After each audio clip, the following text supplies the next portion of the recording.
Here is the long-awaited Galeshot quick DPS build for Guild Wars 2 PvE group play specifically.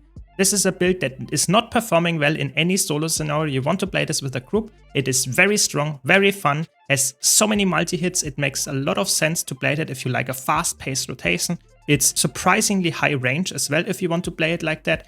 And I have a lot of fun playing that. It's more for more skilled players or for players that like to have some kind of challenge because it's not as easy to perform on that one. But if you pull it off, it feels amazing and it has really high damage potential while also very easy uptime of might and quickness for your party. If you're intrigued by this, be sure to watch the whole video to not miss out a thing. As always, special shout out to all my dear supporters. I'm Swimmer, and now without much further ado, let's jump straight in. Let's start with saying in the beginning here, I did not come up with the build and in specific the rotation, so be sure to check out Snowcross and in particular, special thanks to Pip. Be sure to check out the link in the description down below if you want to know more about this. But thanks and all the credits to them. I just want to promote this build because it's so amazing and it's really fun. I want to explain everything that there is to know about this. With that much said, let's start with the gear. The gear is really straightforward. It's a full Berserker build. If you can afford the fusions, you would go with power and damage infusions, and you want to run Superior Rune of the Scholar, just for the most amount of damage. Nothing defensive, perfect, everything full Berserker. For the trinket as well, full Berserker trinkets, and for the weapons, you want to go with a longbow and an axe and another axe. The important part is here though, for the not X5 enjoyers, you will never use this attack, in the rotation at least. For the relic, you won't go with Relic of the Claw, which gives you a 7% damage increase when you CC'd an enemy. That's really nice, really easy to upkeep with this build, and really, really strong. If you cannot afford that or don't have it, you can go for Relic of the Thief. It just gives you 5% damage multiplier all the time, or Relic of the Eagle even. Both of them are completely fine. A little bit less damage, but that's okay. If you need more sustain, you could even go for Sakira's Relic or like Mist Stranger Relic, but come on, you're playing this in a group, so blame your healer if you're not staying alive.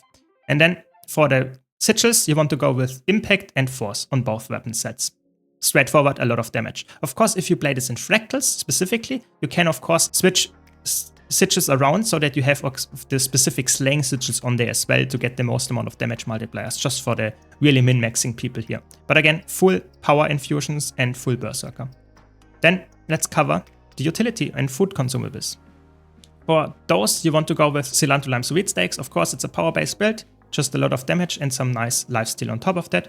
If you cannot afford the sanded food, you go for bowls of sweet and spicy butternut squash soup. By far the second best option, but also very expensive, so keep that in mind. And utility consumables always superior sharpening stones or something that gives similar amounts of stats. Before I go to the trades, I want to mention, if you like this video, be sure to leave a like, and if you want to see more content like this, don't forget to subscribe. But now, let's talk about the trades. This is where all comes together. You play a power ranger, so to say, like a soul beast, but you provide quickness. So marksmanship just gives a lot of damage multiplier. The minor traits are actually quite bad, but you get some passive might. Okay, that's not that good, but okay. You can actually take all of them if you wanted to. It's not that crazy. And then you get some nice damage multiplier, 10%, which is quite good against vulnerable enemies with every single attack. That's really good. And then for the last trait here, you take Predator's Onslaught. That's just 15% more damage straight up against like disabled, defined, or movement impaired foes, which will be always the case. So 15% more damage, that's what you take. Just a very straightforward trait line. Then with skirmishing, you get some boons on weapon swapping and get some more crit chance when you like attacking a foe from behind or the side, or when they are defiant. So that means that you get always 10% more crit chance and 15% more damage. So this is one of the best minor traits in the game. Really, really good. Easy to crit cap and gives you more damage. Just very good. Then passively you get some bleeding application. Okay, you can take any of those traits to be honest, because this is just a small DPS increase. You are not a Connie build, so a little bit more damage, I guess. Then you get some more power, and then you get Fury grants increased ferocity and more crit chance. So that means that your Fury is even more potent than before, and with it you can upkeep 100% crit rate permanently, and you get some crazy ferocity on top of that as well. Really, really strong. And you get some passive Fury, but typically your healer should cover that anyway. Then we have Galeshot, that's the important part. You get access to your F5, which is summoning a Cyclone Bow.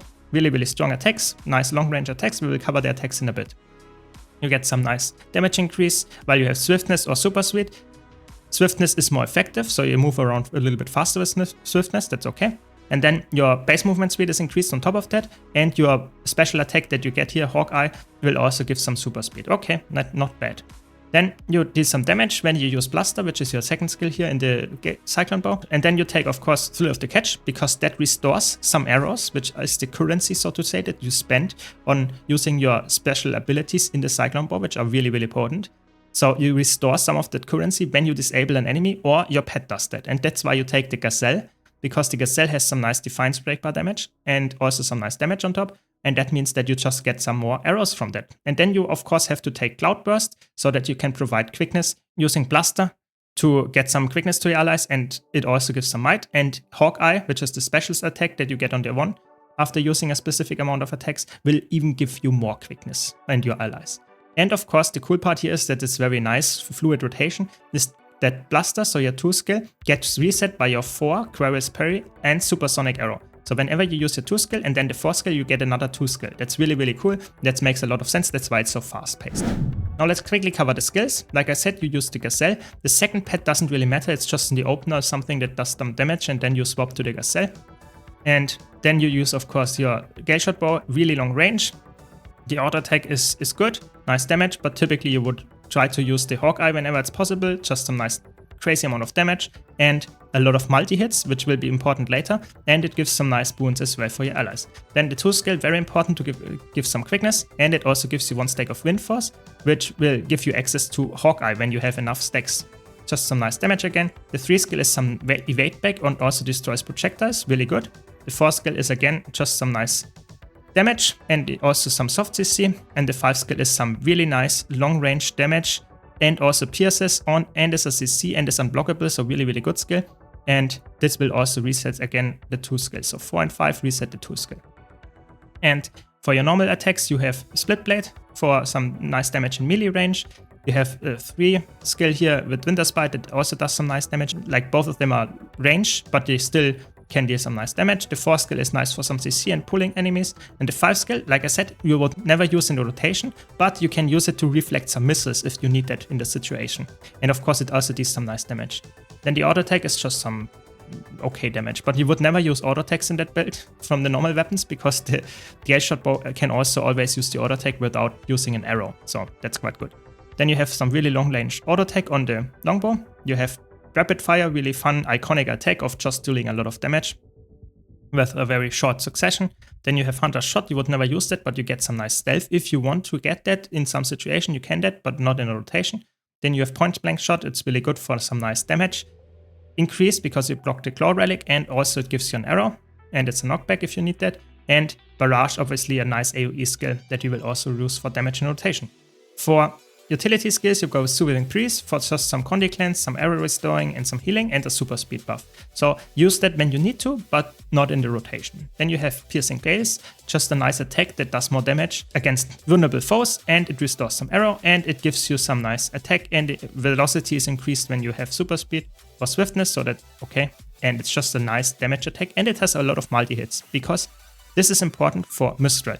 You put that down, it's a dome. If you put that down and then you shoot something through, it does multiple hits. So it adds another hit on top of that, and it does damage. And it is just really nice for soft CCing and just really, really strong burst phases where you have like a lot of multi-hits. It gets amplified by Mistral. Doesn't seem like much, but you have so many multi-hits that it does a lot of damage. Really, really cool attack. And then you take for the passive Signet of the Wild, just improves your ferocity of you and your pet. Of course, for the elite skill, always take Perfect Storm. It's just so good. It's nice Defiance Breakbar damage. It's unblockable, and it does a huge amount of damage while being a multi-hit. So you can use that in your Mistral. And you can see this is like a crazy combo, and it like looks crazy, but it also does a lot of damage. Really, really strong. And that's the whole setup. Now let's talk about the rotation. Let's start with the opener. The opener is very important because the opener in a Quickness DPS build, obviously you want to provide quickness, but also it's a power-based build, so the opener is very bursty here in this build specifically.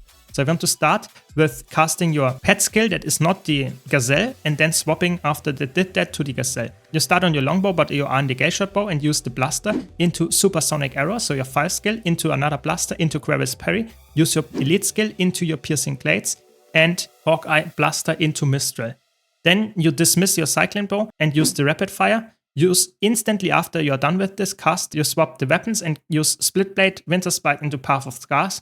So your 2, 3, and 4 on the XX set, and swap into the Cyclone Bow again. And then you are in your loop. And the loop is always looping in a way that you start with Bluster into Fleeting Sapphire, so you have 3 skill in your Galeshot bow. Then you use 3 auto attacks while you move back to the boss.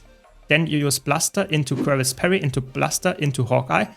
Do 2 times auto attack, dismiss your Cyclone Bow, use a Split Blade in Winterspite, and then use another weapon swap into Rapid Fire, Point Blank Shot, and Barrage, and again into the Cyclone Bow. This would be the first part of the loop, where you don't use your Mistral Burst. Really important. And then you go into the second, so to say, combination, where you are back into the Cyclone Bow while you are on Longbow in the background. This is the part where you again use your Mistral after you used it in the opener. That would look like you start with using Bluster into Supersonic Arrow, into Bluster, into Fleeting Sapphire. Then you use Piercing Gales into Mistral, and then use Hawkeye into Bluster and swap to your Longbow, use the Rapid Fire. As soon as it's done casting, you weapon swap and use Split Blade, Winterspite, and Path of Scars, and summon your Cyclone Bow, and you are back into the non-Mistral loop. This is the whole rotation. So, of course, use your Gazelle attack off cooldown, and that would be it. So, pretty nice loop, very easy to follow in like general sense, but to pull it off in a real fight, it's not that easy. But it's, in my opinion, very fun, very strong, and if you can pull it off, it's amazing. It's a very high damaging build, and so satisfying to play. I hope you enjoyed this video. If you did, be sure to leave a like. If you want to see more content like this, don't forget to subscribe. Credits again for the build to Pip, and I hope to see you all in the next video.